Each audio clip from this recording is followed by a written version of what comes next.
Hi, this is a short little video to help you to release tension in your neck.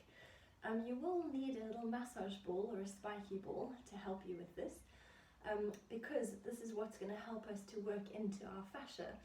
And the superficial front line of the body, in terms of the fascia, in terms of anatomy trains, runs from just underneath the tips of your toes, over the top of the foot, the front of your shin, the top of the knee, the front of your thigh into the hip socket.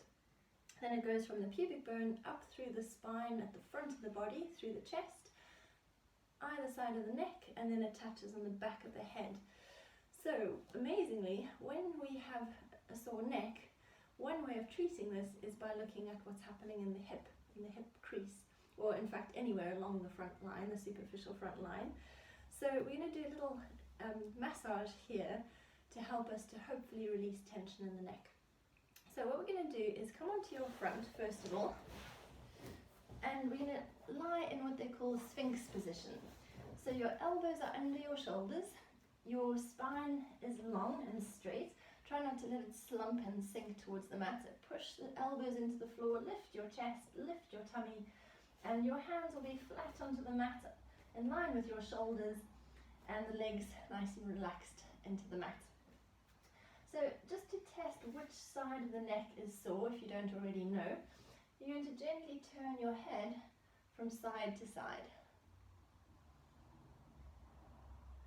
So for me, I'm feeling this in my left side, a little bit crunchy, I don't have as much range, and it's catching somewhere in my neck.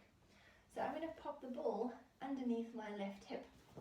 Obviously, if your right side is the unhappy side, pop it under the right hip.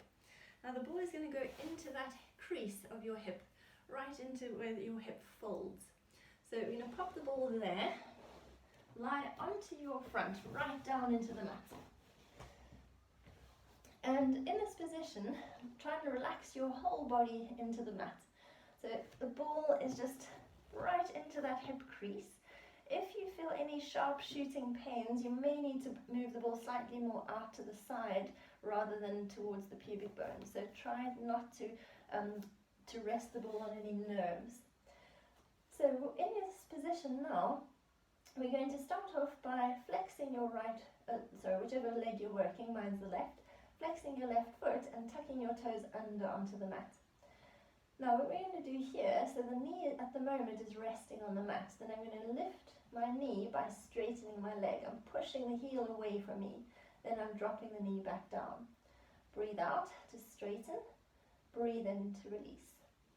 So let the breath help you as well to release into the front of the hip. And your head could be turned to one side.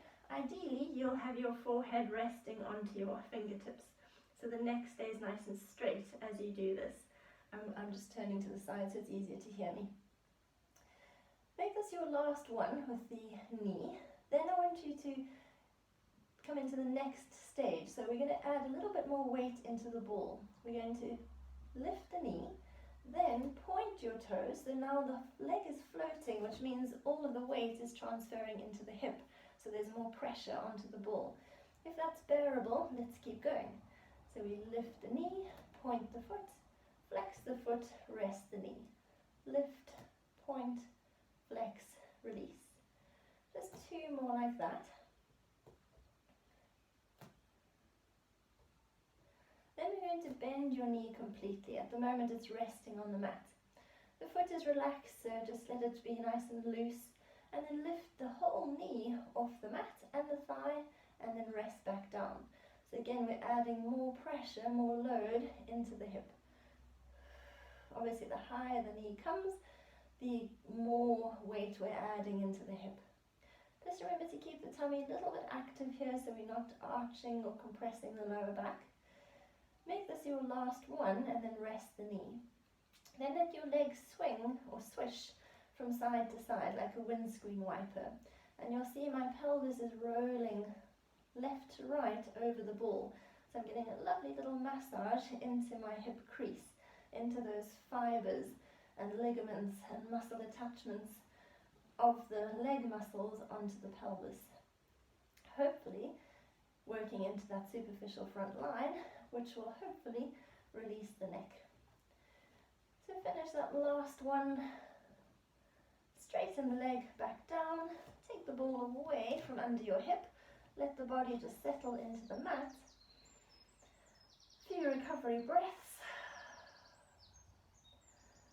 and then you're going to push yourself back onto your elbows, back into that Sphinx position, lifting the tummy, lengthening the spine, and gently turning your head from side to side. And just noticing again how this feels. I definitely feel less crunchy in my neck. I think I have more range, and it isn't even as painful as it was before. So it is quite a magical little exercise, this. I would recommend doing this on the other side as well, even if the left side for you was your dodgy side and you only worked the ball under your left hip. I would do the right side as well. We always like to work with symmetry in the body, or to bring symmetry into the body. So yeah, give it a go, see how that feels, and I hope it helps. Well done.